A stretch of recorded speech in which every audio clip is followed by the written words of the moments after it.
guys, welcome back. Today, we're gonna do another tutorial video. Now this tutorial video, we are going to be telling you how to use Pivot Animator V5.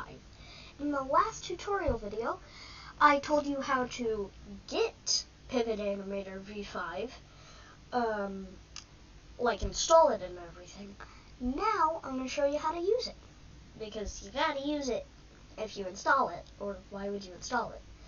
So what's going to happen is you're going to load up and you're going to see a little stick figure right in the middle of your screen.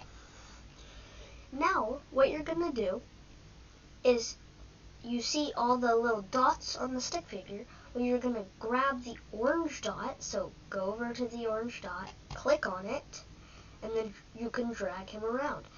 But if you grab one of the red dots, this is called a pivot point. That's why it's called Pivot Animator.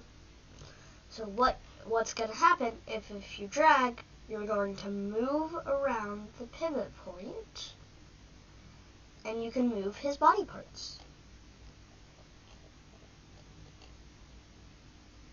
You can move his head, you can move his arms, you can even move his body.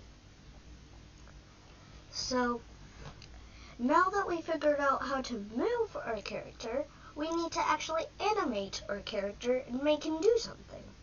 So what I'm going to do is a simple wave animation. That's usually what everybody does for their first animation, because it's very, very simple. So what you're going to do is you're going to have this, and then you can drag your mouse over to add frame. So you can press add frame, the button, or you can press A or space bar.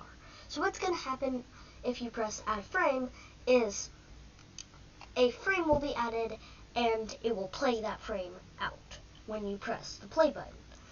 So if you add multiple frames, it will go from this frame to this frame, to this frame, to this frame, to this frame, to this frame, and slowly move. And on those frames, you'll move your character around, and it will play all of the different pivot points moving without the actual dots, and it will be a movie. So what you're going to do is you're going to have your character here, and then you press spacebar or A, and then you can see up here, here's your frame, and it says frame 1. So now what you're going to do is you're going to slightly move your character. You can see I have onion skin on, so you can see what my last frame looked like. It's a faint little thing right there, because my arm was there last frame. So here we go. Add frame. Slightly move it again. Add frame. Slightly move it again. Add frame. Now move a different pivot point again. Add frame. Slightly move it one more time. Add frame. Now go back down. Add frame. Do that, a different pivot point, do that, and that. Now, go back down, slowly but surely, going back down, and when we turn off loop, if you put check mark loop, it will keep playing your animation over and over. I'm going to turn that off. So look at my animation. You can see it's a little fast, so you can turn down the FPS, which means how many frames per second is going to happen. So it's going to play 10 frames every second. So a second goes by, you're on the 11th frame that you're playing. So let's see it again. Now it's a little slower, you can see. I like to keep it on a long animation or a smooth animation. I like to keep it at least 20 FPS, but you can change it around and do what you like.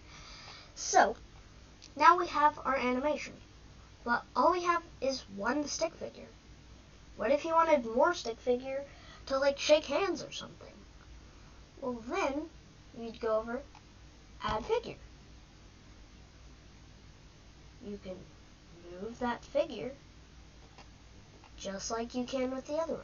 It's all the pivot points are going to be red and orange if you have that figure selected. But if you have another figure in your animation and it's not selected, then it will be blue and light blue. So if I click on it, boom, now it's selected and the other one isn't. So that's how you know if you have a selected character or not. So now that we have these two guys, what if you didn't want a stick figure? What if you wanted an animal or something? Then you would select a stick figure, go over to this pencil, press, it's called Edit Figure. You can also press E, click on it. I'll full screen this, and then you can edit your character around. So as you can see, only one pivot is red at these times if it's selected. So it's just like when there's two stick figures, except there's only one, and the different body parts are the different stick figures, basically. So you can select them, move it around, and you can go over, press Add Line, or you can press L, and then you can click on a pivot point, and you can drag around this line, and then you can do it on a different pivot point. And you can add circles. You can also press C.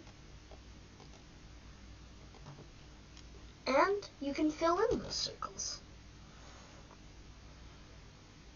You can do lots of things with this.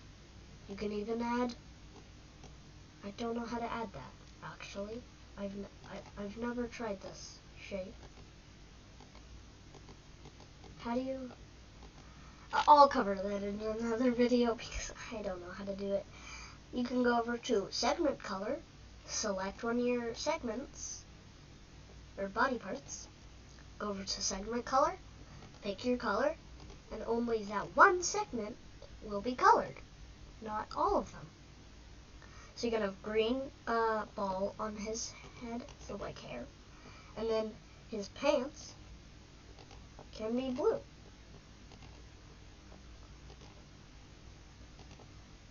See that? Yeah, perfect. So that's how you edit. Then go File, Add to Animation, name it something. Okay, and now, as you can see, you have your character in it. Alright, I made an animation. So, just like I gave as an example in this video, if you have two stick figures, you can make them handshake or something. It's not the smoothest thing ever because I didn't spend too much time on it. Speaking of smoothest thing ever, I have one more thing to cover. In-betweens. In-betweens are probably the best thing you can ever have. So select your frame here, and then you can go to this thing right here. Go 1, 2, 3, 4, 5. 5 is a good number. So 5 is in-betweens, is basically something that will make it super smooth because it puts 5 frames in between each frame, so it actually looks smoother and it has more frames than you put. So I would put it at 5, then press spacebar, and boom. So now what you can do is press Control on your keyboard, then click a frame. Now you can go over here, press Shift on your keyboard, select the last frame, and then go over here. Now all of the frames are selected. Now put 5 and enter spacebar. Set all selected frames to this in-betweens value. Press yes, and boom. As you can see, this green dot has went upward because we put the in-betweens upward. I don't think upward is a word, but it is now. So now, as you can see, if we play it, it's much, much smoother.